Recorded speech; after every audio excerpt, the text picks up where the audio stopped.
How does God view you? He loves you. He loves you. Anybody that's told you or pointed fingers at you and said, the reason that you're at this place in your life right now is because God is mad at you and doesn't love you, and that's why you're experiencing these things. Could that be true? No. Why?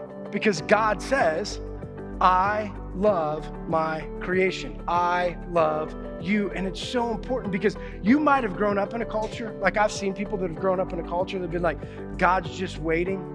Like I thought this sometimes when I was a kid. I'm like, if my dad doesn't beat me, God surely is.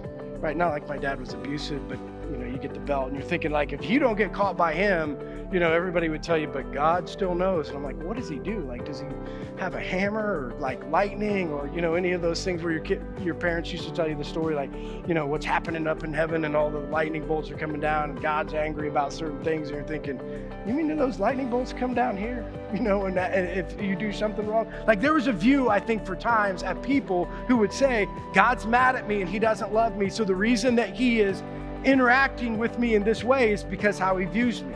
So we solved that right from the beginning. One of the things you need to know, regardless, this is really important, regardless of who you are or who you were, and regardless of who you are today.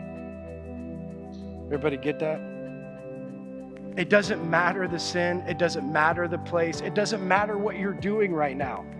God loves you. And don't let anybody tell you any different.